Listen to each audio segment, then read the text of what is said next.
What's happening, Humble Leader Nation? Welcome back to another episode of the Humble Leader Podcast. Appreciate you being with us here again today. If you're new to the podcast, we're all about leadership. It's what we do. It's what we enjoy. We talk about leadership all the time. We talk about it with industry-leading experts as well as a few lessons from me. As always, if we're adding value to you, your life, your family, your organization, if we're helping your leadership in any way, shape, or form, do us a favor, leave us a rating and review wherever you consume the podcast. 5-star reviews only, all right? If you remember what your mama said, if you don't have anything nice to say, then don't say anything at all. 5-star reviews only. That really helps us get out into the algorithms, helps us push our message out to others, and helps Humble Leader Nation grow even more. We'd be super appreciative for those 5-star reviews. So thank you so much again in advance for that, for taking the time to do that wherever you consume the podcast. In today's episode, I interview John Jones. He goes by JJ. He and I met back in the spring, retired Navy SEAL. We crossed paths. I knew right away I needed to get him on the podcast. So it took me a little longer than I would have liked, but he brings so much in terms of leadership, in terms of always wanting to train others to take your position, getting down to the weeds, knowing who your people are, what their strengths and weaknesses are, so you can help set them up for success, and in turn set your organization up for success as well.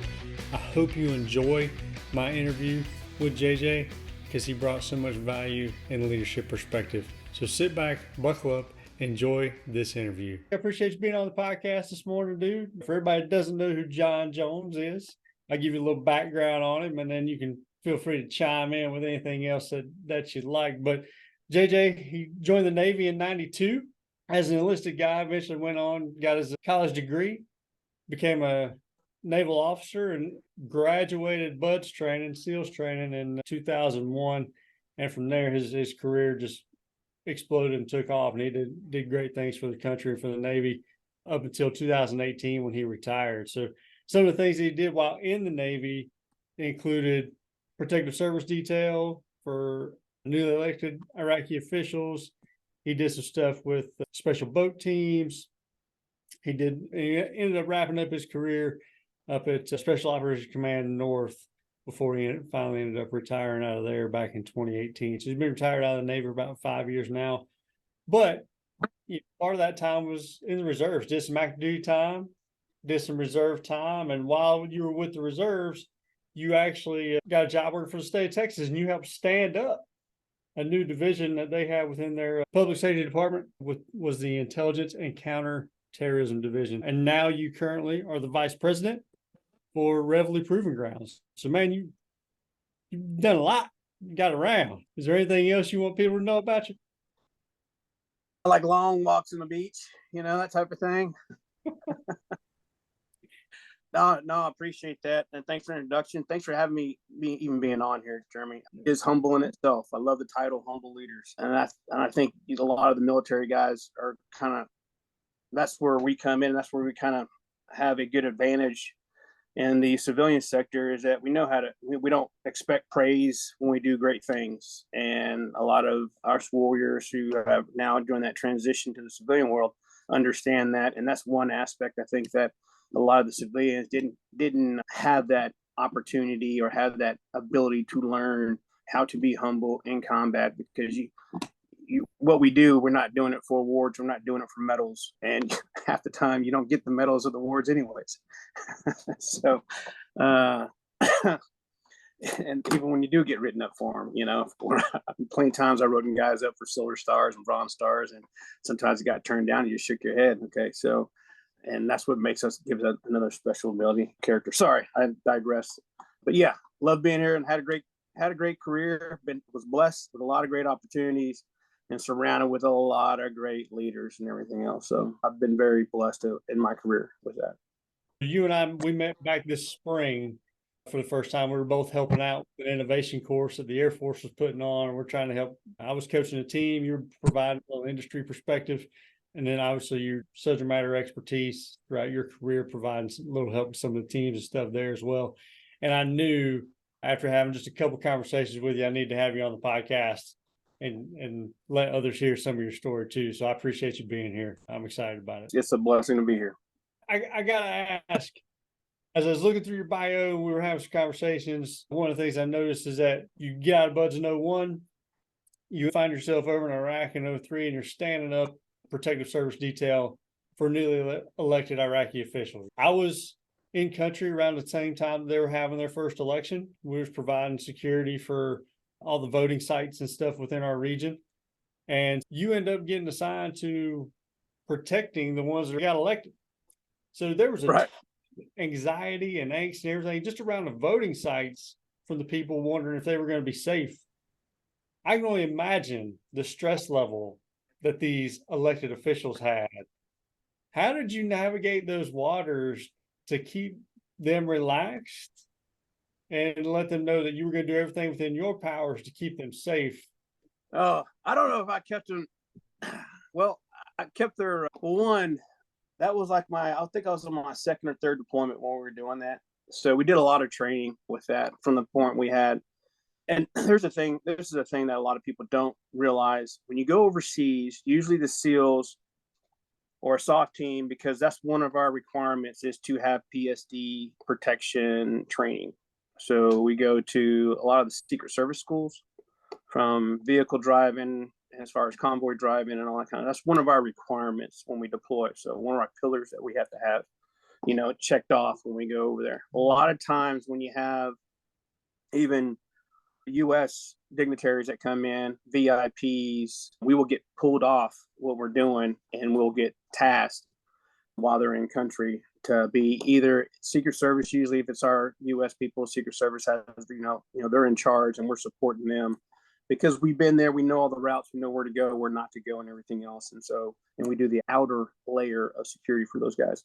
And then it got to the point where like, hey, you guys are going to get pulled off. We're not doing DAs no more. And you guys are going to be our whole deployment. They pulled off a whole teams, multiple platoons and each one of us that were tasked with one of the dignitaries for that. Our basic role is to keep them alive.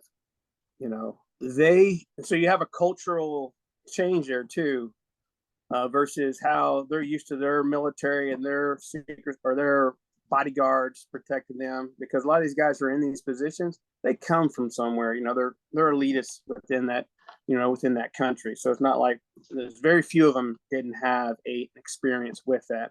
And so us taking over and we were in charge of them. So that means that their own personal details and stuff like that, they kind of got pushed to the side because we didn't know who to, we just took over and we just took over a country.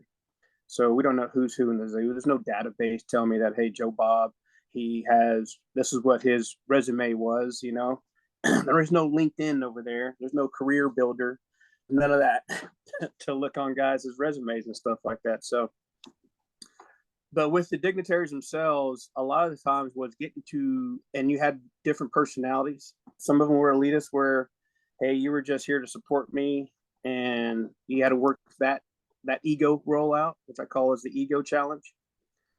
And then you have the ones that are very cooperative, maybe seen you, aware of you, were the SEAL teams. All of them were aware of who the SEAL teams were. A lot of them didn't know all the details of what we're able to do. And so a lot of that took an advantage, and a lot of that was great for us because most of the stuff was so embellished by the time, about Navy SEALs that we look better than what we really are. We're superheroes, and so you play on that. Okay. I'm not going to say you don't play on it. Yeah, absolutely. Working to your advantage. All right. If you think I can jump, tall buildings in a single bound, I'll go with it. All right. Just not today. All right. Just not today. I got to cramp my leg, That's right. Getting through an injury, recovering. Yeah. So you had that, then you have their cultural customs. So there'd be some things on the personal level that they would do that, is you had to recognize their culture and everything else. And you'd also make sure that, your guys were aware, hey, this is what they do. For example, there would be ladies that would be coming in through the back door, and we would have to escort these ladies and vet these ladies through the back door. And so then you got the whole deal. It's like, okay, what type of ladies these are these spies, doubles, but yet that was one of their customs. That's what they did. And had many wives. They got many girlfriends, you know. And one of the things is they have sex with one of them. Like, for example, a guy has 7 wives or 8 wives. If he has sex with one of them, then he has to have sex with the other ones too in that period of time. So now you got all these different people coming in, and he has always have a primary wife that you always see a lot of times, and you know who she is, and so she's somewhat vetted. But some of the other wives, you're kind of, you know, those one of the things you have to work with on the security deal. It was a challenging deal to get to the point was the challenge was when you're dealing with relationships with foreign nationals is that you always have to recognize and respect their culture and understand their culture. I thought it was real good the way the teams did is that before we even went over there, we were not surprised by this because we had Arabic people that came in and we had classrooms with the guys, classrooms with the teams. I remember there was about a month-long class we had. We'd have a regular training, but on certain days we'd come in and we'd meet the instructor and have classroom to understand their culture, identity, and understand, hey, here's some of the things they do in their culture. This is why they do it. This is where it comes from, all that kind of stuff, and recognize and respect it and everything else. And of course, that was an advantage that we had that I thought that a lot of the American forces, I wish they had that because a lot of American forces were going blindsided, dealing with a lot of cultural issues and not recognizing, hey, it's just a culture thing. It's not a anti-American thing. It's not an evil thing. They're not evil. At the end of the day, what I saw with most of the places I went to and dealing with like different countries and people was that in the day, everybody wants better for their kids. There wasn't one man I met that didn't care about his kids. They always wanted better for their family and their kids and stuff like that. And when you make that connection, even with PSD, we make that connection, you know, hey, how's your kids, all that kind of stuff. You know that there is a common bond, me being a father, that guy being a father. And so you have a common bond to work from. So find something. So that was the challenge, was finding something that you could relate to with your principal. And then after that, you start building that trust. Talking about the culture thing. So I just finished the book by Nick Lavery called Objective Secure. He was the Bravo. He was in charge of security for their base. One day they're coming in. They brought in a gun truck as well. And it kind of threw some red flags in his mind, but he was like, you know, we'll deal with this later because he was thinking along those same lines, cultural issue, you know, okay, we'll address this here in a few minutes, but we're good. Well, that truck that they pulled in there that had the cruiser weapon on the back ended up being an insider attack.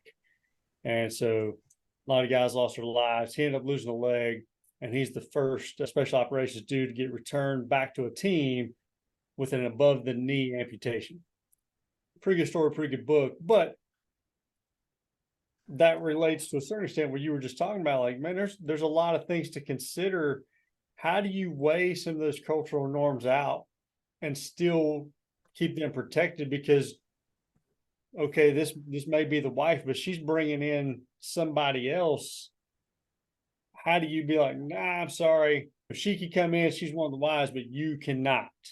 You know, how do you balance that and still keep everybody happy along the process? Or do you, and you just have to explain that this is for your own good and your own protection because we do not know who this person is, and you go back to some of that relationship stuff that you've built on to maybe help convey that message?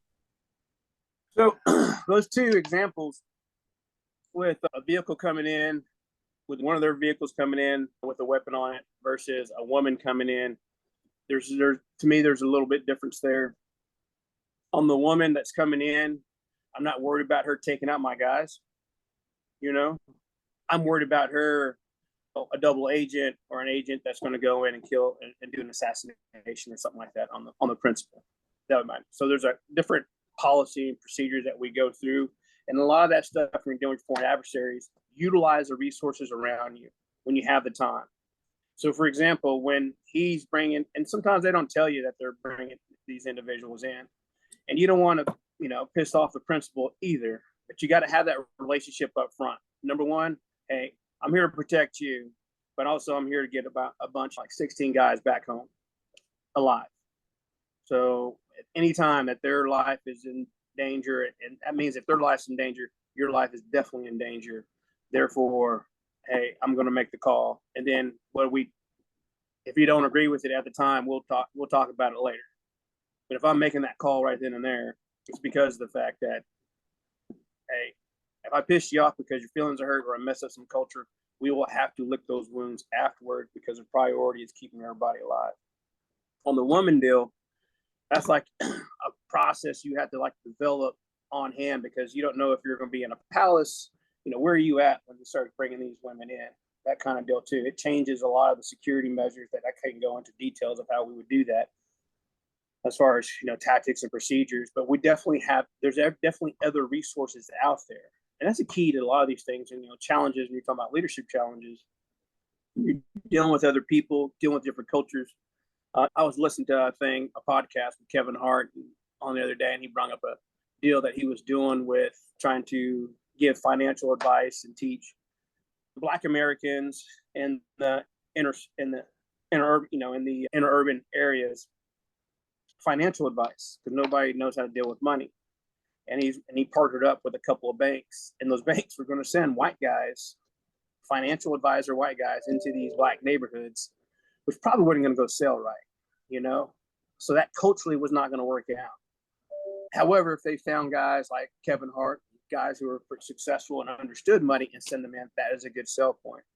So what I'm getting to is that you have to identify me, with for example, dealing with the individual or the principal, it might be somebody else on the right that he trusts that I can talk to that would be a lending ear, like we just saw, like all leaders have a sergeant major. All leaders have a command sergeant major. You got a guy that you go to, a guy that you vested into, a guy that, kind of weeds things out. There's not one leader out there that I know of that doesn't have a trusted person that they can go to, or a person that they vet stuff, a person that they lean on. Because you don't get into these positions all by yourself. You don't get in these leader positions without having people, putting good people around you, good people that you're working with, good people that, that you're tapped into. And so identify some of those individuals in a situation like that. They might be the voice that you need to carry the message. Versus you, just because you're in the leadership role, just because that is your mission, doesn't mean you have to be the one that always has to deliver the message. It might be better for somebody else to deliver the message because they will identify and respect and listen to that a lot easier than they would maybe hearing from an American or somebody else in a leadership role. Or like when I'm talking to my kids, whatever, Dad, I got it. Worst thing, I can't even stand that word anymore with my kids. Got it, Dad, got it. Same thing. They just shut you off. I'm like, got to figure it all out. So as a leader, definitely find out the people and resources around you and tap into those. Don't be so caught up in your position and what your vision is. You're pretty much given as a leader, hey, here's a goal, here's a mission. Now, the way you handle that mission is really very all up in the air. So be open-minded and adaptable to those situations. I could park there on that whole, bit for a while, just dealing with those individuals, the egos and everything else. But I'll shift gears just a little bit. And I want to go to your time that you had out in the Pacific, doing stuff in the Philippines, working with a lot of different agencies. Now, if I remember right, and correct me if I'm wrong, in a conversation we had once before, you were talking about there was a time when you were the commander and you had teams spread across all over the Pacific region, from all different entities, to include FBI, CIA, DIA, stuff that you were working with, but you were in charge of it all. How did that work for you? And I guess the better question is trying to relate it to what's going on in the civilian workforce today. There's a lot of remote teams, people are spread out all over the place. That can create some problems. But the very definition of centralized control, decentralized execution comes into play. How do you trust all those people that they're going to end up doing what it is that they're supposed to be doing? Because there's just no possible way when they're spread across thousands of miles in different islands and countries that you can be there for everything. So how do you balance that and still get to a mission success? Two key points on that for that to be successful. One, before we went over there, I knew we were going to be doing disaggregated operations. When I built, so I was a task force commander, I had 2 platoons underneath me. In those 2 platoons, I had multiple responsibilities, from stuff in Manila at the Capitol. It's like sending a bunch of guys into DC to train people. There's always going to be dignitaries and everything else. There's going to be looky-loos all the time. They're always going to be in a looky-loo situation. You don't send the guy that you need for war, and the only time you use them is when you go to war. He's your one that you're so worried about when you come back and you're on liberty. The worst thing for this guy is having free time, right? You don't put a guy like that in Manila. He doesn't make that. All right. So the key is developing those teams before you go over there. And when you're developing those teams, all the teams knew what our goal, mission, and expectations were. And from there, you monitor, mentor, and look for the key leaders that you have within your group. I had to identify the different personalities who worked well together, identify the personalities, what their specialties were, because even within the teams, we have a multitude, of course, personalities, but also different characters. Everybody says, hey, we're all alpha. Yeah, we're all alphas, but I got some guys who are introverts. They'll come to a meeting and I know that they won't, like I will send out meetings when I did have meetings, because I'm not a big meeting guy either. If we have a meeting, we're getting something done. And the reason why we're having a meeting because A, B, C, and D is getting done. So a lot of times I would send that stuff out. I realized going through some training, some leadership training, that I had these different personalities that they wouldn't, we came to the meeting, I'm like, hey guys, we need to have a meeting tomorrow. We're going to talk about the PACOM deployment. That's so general. Then I go in there and say, hey, in the PACOM deployment, I need guys to do this type of training. I also need you to have ability to do PSD up in Manila, just in case we have any dignitaries coming in. And then, hey, I need you guys on the island to work with this group, to go after this AS, these guys of, ASG. Hey, I need to send you guys way down south by yourself, where all the fruit bats are at, on an island that's only 20 miles away from Malaysia, 20 miles away from Malaysia. And we're going to be dealing with another terrorist organization called the JIs. All right. And hey, by the way, I'm 100 miles away from you. It would take me at least 8 hours to get down to you with boats and everything else. And so this is what you got. Here you go. And so you come in a meeting like that. Okay, this is what I need you to do. A, B, C, and D. All right, what does everybody think? So I just shotgun them. And some guys, they already got in their head. Some guys are great. Some guys, their leadership style is they can manage, they can process real quick, and they can push it out. Some guys, they need time to absorb, so they don't say anything in the meeting. So you're not capitalizing on the meeting at all, because of the fact that your way of delivering or having that meeting kind of only is going to work for a certain percentage of the great leaders that you have in the room, because they all have different personalities.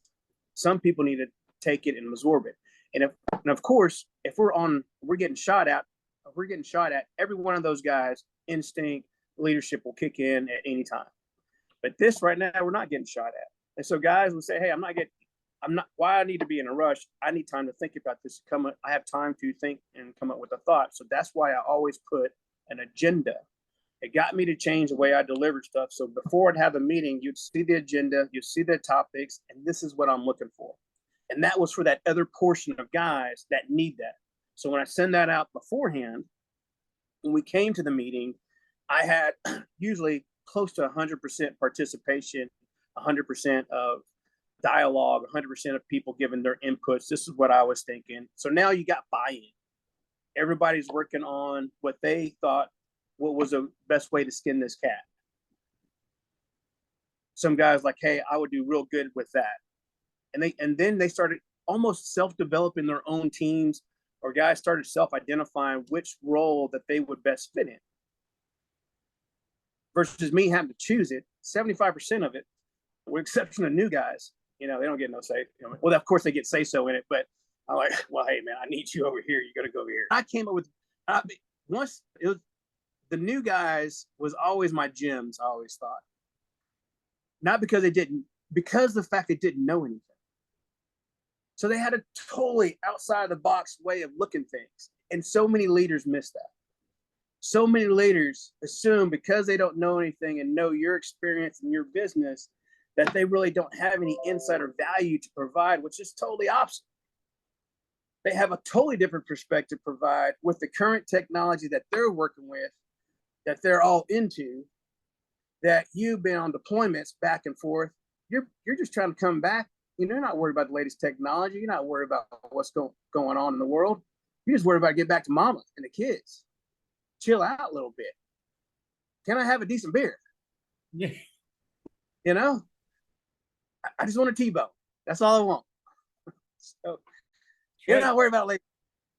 So when you're going on deployment, yes, you got some of the greatest and current technology available to the military when you're going out there and you're deploying, or like in a leadership deal here in the civilian world, you're going out, you're doing your still, but you're still caught up in your guys' bubble.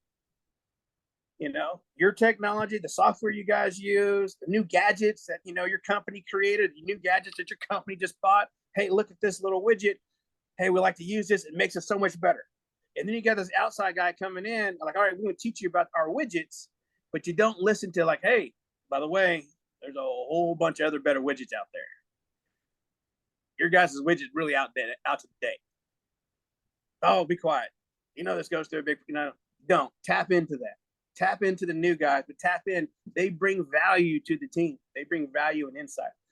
So a lot of that stuff, so those meetings, that's one of the key things is that we established, like I said, identifying your leaders, identifying who needs to go where based on your mission goals, key tasks, subtasks. They get it, they understand it, and now when you're training, everybody's training towards that. And so when you're working up, everybody's working towards that. Now, if you show up to a job where you already have those people out there and you're not able, and you're kind of like as a leader and you have to absorb the team's already established. Then you have to go out and then you have to sit down and do the same thing I'm talking about, but you need to go to them, go to where they're at, go to that location, see what they're dealing with. Versus having a Zoom or anything like that, you got to do face-to-face. You got to see what the requirements are and everything else. I had guys on an island and had to make a substation, and we had to bring in water. They had to make their own latrine. These boys were cutting bamboo on, in the jungle, making stuff work out, working with the locals and everything else. I had to go out there and see their conditions and everything else, collecting rainwater, because sometimes the water supply wouldn't come in there at times. So I had to make sure they had, filters and all this other stuff, and they're collecting rainwater in 55-gallon drums. So filter that stuff out so I don't get a bunch of guys that can't operate because they got diarrhea and it's just horrible, right? Yeah. So you got to get your guys healthy and everything else. But those guys would do it. And the guys I had out there were the right guys to do it. They liked that. They loved it. Versus me, I'm like, hey, I might want, you sure you don't want the Hyatt? There ain't no Hyatt on the island. So, but it worked for them. And the new guys loved it. The new guys that was with them, you learn so much. So if you have to do that, you have to go to those islands. You have to go to those locations where that business is at. Identify the people, sit down with them. Always do 3 meetings as a leader when you go to those locations. Do a meeting with the leadership. And when you're doing the meeting with the leadership, right? First, you do a meeting with everybody. Say, hey, how you doing? Came out, just introduce myself. Here's my background. You don't go out there and say, hey, this is what we're doing. This is where the business is going and everything else. It's like, hey, come here to learn from you guys. I did that even when I started with DPS. Same thing. I had a bunch of people all over Texas. What is their issues? What are their concerns? Let me learn. And so you have to have a learning phase and be humble. Just because you're in that leadership position doesn't mean you have to make a leadership decision immediately. Sometimes as a leader, you're just guiding what's going on and you're guiding in the right direction. And sometimes people just need channel markers. you know. And my biggest thing to my guys is like, hey, here's my channel markers. Everything else is written in, you know, in pencil. But your channel markers is the left side is the Ten Commandments, the right side is the Constitution. Those are your channel markers and channel buoys. Now, sometimes we go outside the buoys, we got to bring you way back in, or you're going to run aground. But those are your markers. Do not go outside that. And you're usually every decision you make is probably going to be good. Not violating those two, you're probably good. So you keep it simple for the guys. They understand exactly where you stand at in life. And there is no, you know, there's no guessing. This is where I stand at, and this is how I am. Other than that, everything else we can work through.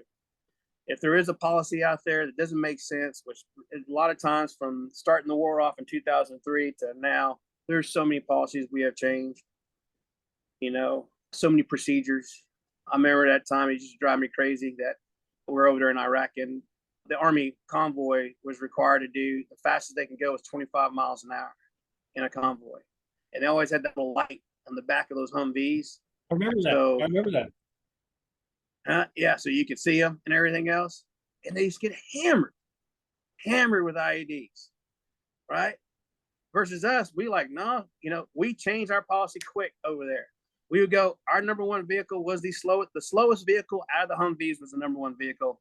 And meaning that as fast as that thing can go, that's how fast we were going. And we were going nut to butt, 6 inches off each other's tails in a staggered formation, just like you're patrolling. And we would go through those things fast, 60 miles an hour, 50 miles an hour. By the time they lit those things off, it was always behind us.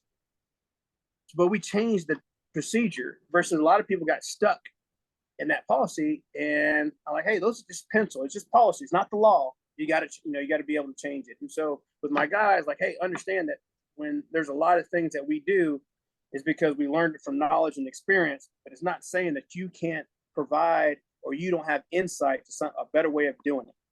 That's called evolution. That's how we make ourselves better. So please open up. And that's the thing, having people, when I was having people being willing and wanting to provide that input is another challenge. A lot of people have been beat up. A lot of people are worried about being targeted if they say something, because they might say something that's against their supervisor in the room. The supervisor, this is how I want things done. And they might, you know, I don't think that's the best way of doing it. Nothing against their supervisor, just have a better, they just believe they have a better way of doing it. Henceforth, going back to 3 different type of meetings. Meeting that you go, introduce yourself, just tell everybody there that you're there willing to, you want to learn. I got to understand what you do and what you're doing. I'm not here to say, hey, this is what we're doing. Here's the future. We're not Martin Luther King in this thing. All right. I had a dream. No, we ain't doing any of that. I'm just here to learn from you guys. Then after that, your next meeting is going to be with your leaders, your supervisors and above. And then after that, you're going to have a meeting with the people from below supervisors, your worker bees, the ones that are doing the hard work and everything else, the ones that are taking college courses or anything else, or taking courses or watch this on, you know, watch this other way of doing things better and learn it from a friend that's in the industry and everything else. Now you're going to get their input. And so you're absorbing that information. So it's definitely intel collection at the very beginning. If you come into one of those positions where you have people already in those positions versus me, I had an opportunity to have all my people together. And then from there, I can choose out of the crew who was going to what area is what I wanted to do. And from that point, if you have the other situation, we already have people there, and that's when you sit there and you collect that information. You realize that, hey, I saw Jenny. And when I saw Jenny at location B, some of the stuff she was saying would be instrumental in location A. And then you have to work the teams that way. You identify the talents, who's willing. Like some of the stuff she's saying is exactly what location A needs, wants, and, you know, and I think a personality worked great over there. And then you start working the teams that way. It takes a little bit longer, but it can be done. And then once again, you have buy-in. Key is to have buy-in from the people that you're working with. If they don't believe in what they're doing, and you're going to have a certain percentage of them, you're going to have 3 different types of people. You have people that want to change, they want to make things better. They're invested, is what I call it. You know, mentally, motivationally wise, invested in the company, invested in what you do and where you're going. Okay. Then you're going to have a group of people that are in the middle that they're just waiting to see how things play out. Because you might not be there long and they're just going to wait you out. Or they think that you're going to come in here and stir things up. You're going to get fired in no time. And so they're just going to be, yeah, they're going to do the yeah. Hey, absolutely. Great idea. But they're not really invested in it. And then you're going to have the other people that, hey, I just want this job. I do my 9 to 5. I just come here. You know, they do a great job. What you hired for them, they're doing exactly what you hired for them. If the company goes left versus right, I don't care. As long as you pay me a paycheck and I can get home, I'm good with that. And that's fine. But you need to identify those people. You don't want to put those people in a supervisor role because they're not going to be invested. They just want the supervisor role just because it has more money. But they're not going to be invested in the people that you're going to be input on. And sometimes that happens, unfortunately. Mm-hmm. And then when it comes to state bureaucracy, it happens more often.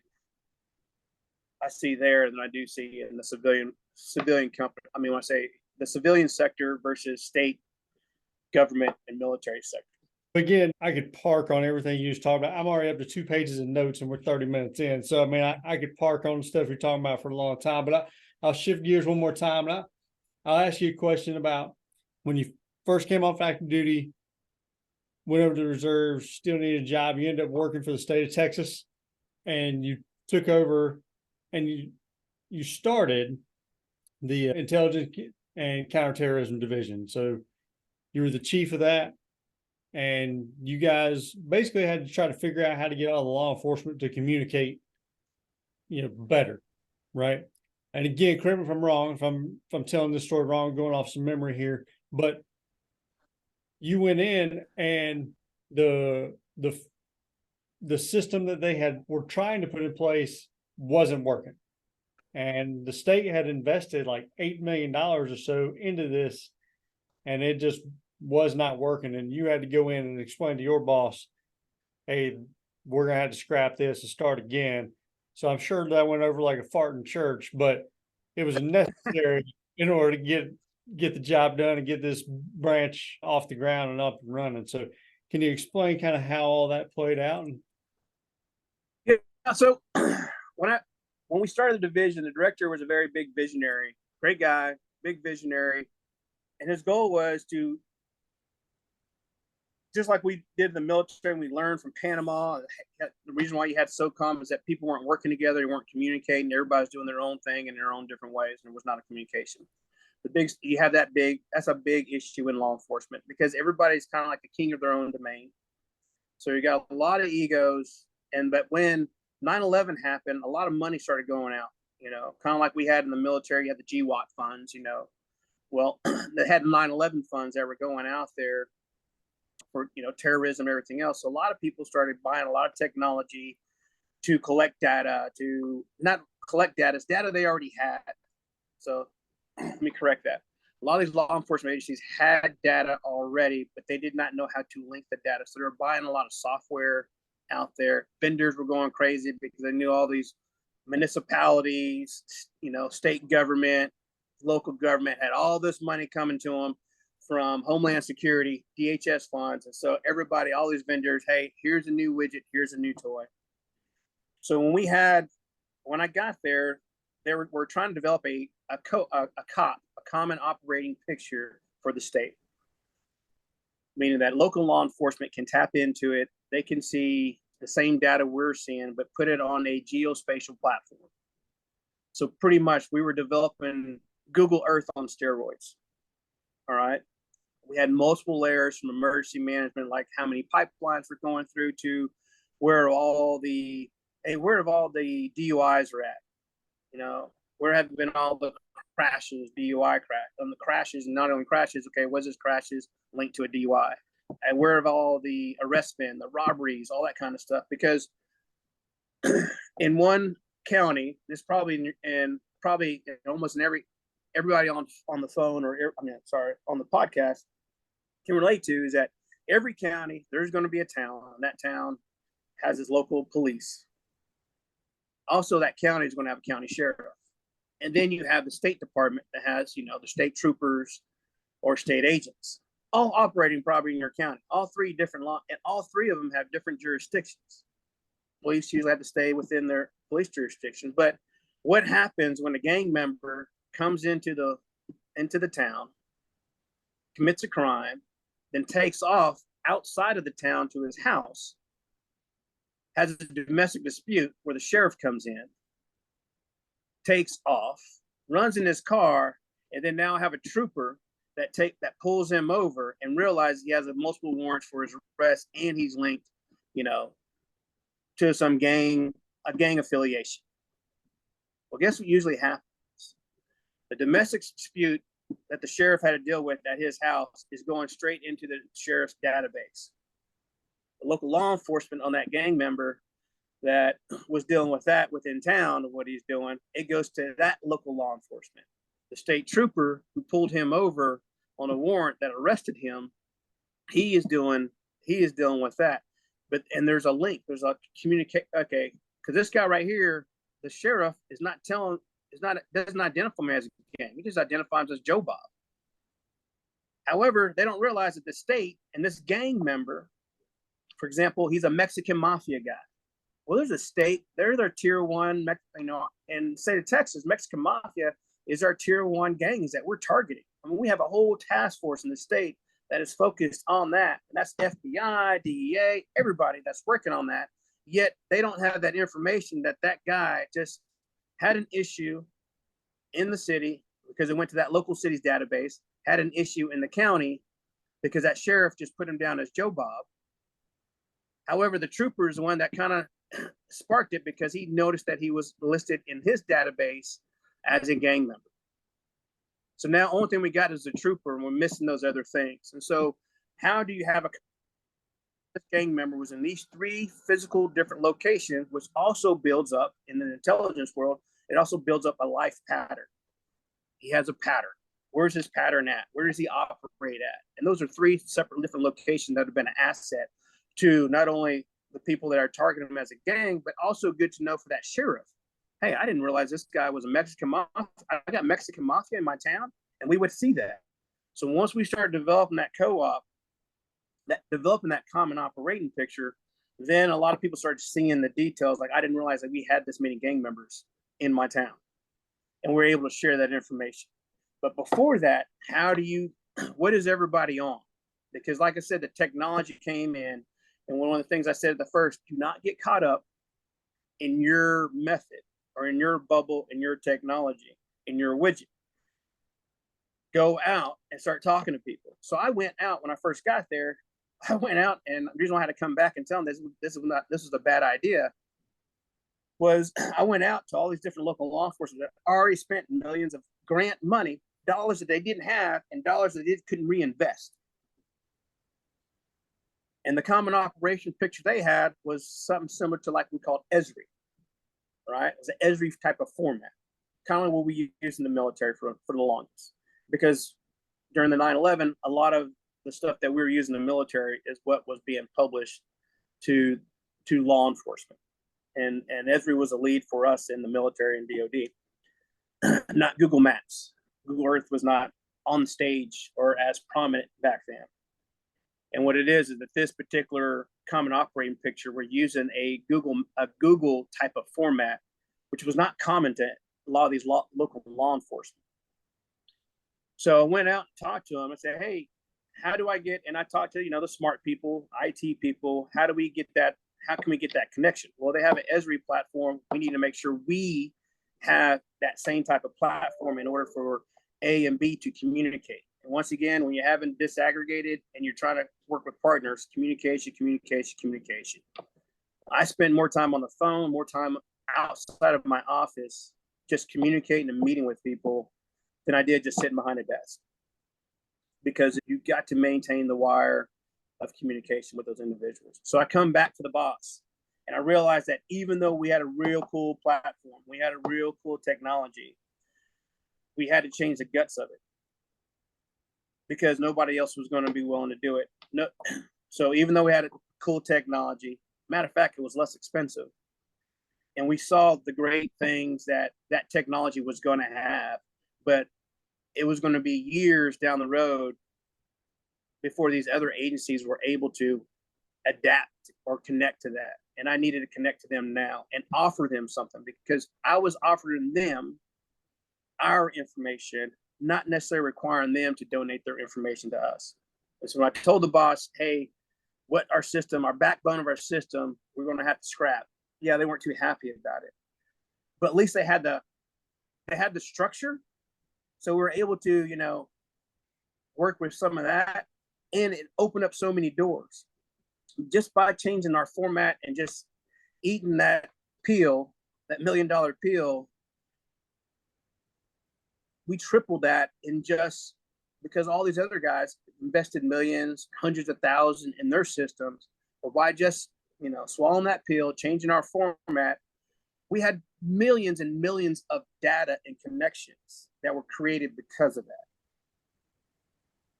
You know, it outweighed what the return on the investment was. It did. And so we were able to, and you saw that, and seeing the value of the type of communication, and the local law enforcement seeing the value of that communication back to them was, you know, instrumental in a lot of them doing proactive police work and preventive police work. Okay, where do I need to go? I see the troopers are having crashes over here in this area. I see my local law enforcement. So they were able to do data sharing. We had a common operating picture.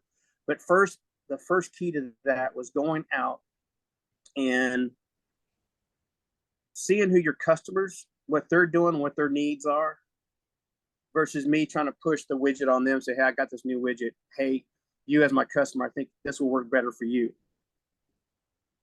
Same thing, go out there, find out what they need. Hey, how can I help you out? Hey, would this help? Would this serve you right? And then that feedback came back that we had to change what we were doing. We could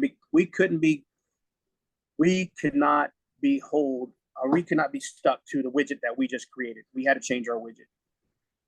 Obviously, you ended up showing that it was worth it. Right.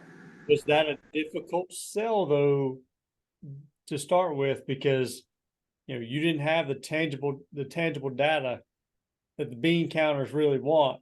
You knew based on your conversations that yeah, there's going to be value added here, but they weren't privy to those conversations.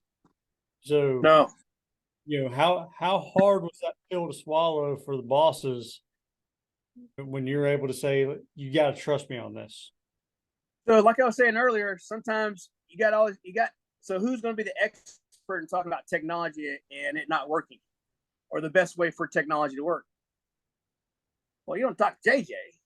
You talk to your technology expert. Well, who's the boss's technology expert? His IT guy. Who's one that comes in and tells them, hey, sir, we got to do this database and everything else? His IT chief, or how you call it, the CIO or CE, or what do you call your IT people for major IT? Yeah. The CIO, something like that. Chief Information Officer. So who's the boss's CIO, right? His confidant, his sergeant major for Intel. I brought the CIO. When I realized this, I grabbed the CIO and started bringing him to some of these conversations and realizing, hey, this is what we got. And the guy who built the original one, I brought him along. Hey, how can we make this work? Because yeah, you're right. And he was caught into it. So it was a big struggle for him. I'm like, yeah, but they don't have the, we'll have the patch. No, they don't have the patch now. We need to get this stuff connected. How long it's going to be down the road? And eventually the CIO is like, yeah, this is not going to work. So the CIO, when I had to give the bad news, I had the CIO there too. Mm-hmm. So the boss can look at it and like, all right, I got the chief of the intelligence counterterrorism talk to me, and I just got the chief of my IT department saying, for this to work, based on what he tasked me to do, to get everybody working together and communicate. And we weren't looking for something in return. We were trying to make sure that they had the information they need, because we know if we provided the information that we had, they'd be more successful, and they would reduce crime. But at the end of the day, that's what we wanted to do, right? Not the fact that I got this cool Google widget. We want them to be successful so they can reduce crime. Mm-hmm. Hey, the best way to do this is we got to change the way our IT and the IT guy do it. So tapping into somebody You don't have to be the only one to tell them that the emperor's not wearing any pants. Bring some friends. Yeah. No, that's Friends good. that he, There's power friends in that numbers. There's power in numbers. yes, you have to. I mean, don't be the one like, hey, look what I found out. I found this great deal and I got a better way of doing it. That might just piss off the boss because he might be the one that came up with the idea in the first place. So you're telling him his idea is bad. So you're gonna need some help. JJ, man, I can't thank you enough for your time. I could probably talk to you for a couple more hours. Like I said, I have over 2 pages of notes just based on things that you passed along, man. But I know you're a busy guy. I know you got to get out and start your work day. And so I definitely appreciate you joining me this morning on the podcast. Is there anything else you want to leave the leaders, just something to think about, ponder on as they finish up listening to this? You know, as a leader, you're always spend 75% collecting. Spend more time collecting, observing, and ingesting from the young leaders below you, and always train every person in your team from supervisor up to work themselves out of a job. If they're not working themselves out of a job, they're not mentoring somebody below them to take their position, how can they go up? They're not, and they got to get them invested. When you find people that are working themselves out of a job, you go to a supervisor, like, hey, if you leave, you know, if I promote you, who you recommend take your spot? Oh, it should be so and so and so and so. If your supervisor comes, well, I don't know. Then you got to work on that supervisor. They're not working themselves on the job; they're holding on to it. I myself have to work myself out of a job. I'm going to put people who are supporting me or my team players. I'm trying to get them to take my spot. I might not want them to take my spot, but I still, as a leader, you have to work yourself out of a job. You have to keep pushing forward, even as yourself. You know, if think you're at the top of your game, which you're not, we're always got to do improvement. We always got to push and try and make things better. Just work yourself out of a job is my best advice to people. 70% of absorbing, and then you don't have to do 25% of guidance. Mm-hmm. It's really mostly guidance at a certain point in time. Once you got everybody understands the machine and where the machine is built and the pillars the machine is built on, you know, your ethics, your left and right flank, where you want to go. Here's the mission. Here's our objectives. Everybody understands that. You spend the rest of your time just guiding, just making sure they don't go outside the channel. Is your focus. I appreciate your time, JJ. I really do, and wish you the best of luck. I know you guys are pretty much just getting started with your new gig out there. It looks like you're taking off and doing well. So I'll be rooting for you. So, all right, thanks, sir. Appreciate it. Have a good one, Jeremy. Yeah, man. I hope you enjoyed my interview with John Jones. He brought so much knowledge and wisdom to the podcast today, and I'm super grateful for his time and his willingness to be on with us. Hey, today's Bible verse comes from Proverbs 22:6, and it says, train children to live the right way. And when they are old, they will not stray from it. Obviously, if you have a family, that applies directly to you and your family and your children. But you could turn that a little bit and put that in the same context that JJ did as he was wrapping up with his final thoughts of always train yourself to be out of a job. Pour into the people behind you so they can be prepared to take your position when that time comes. Train them the right way, train them how they're supposed to be done, and they're not going to stray from it. They're going to be better, and they're going to be able to fulfill any role that you did, and who knows, they might be able to take it to a level that you never thought was possible. Always be training the next person to come up and take your job. Hey, again, if you have 5-star reviews, please leave them. Let other people know about the podcast. Share, subscribe, do all that good stuff so we can get out there and get more well-known throughout podcast land. Thank you again so much. You guys have a great month, and we'll see you next time.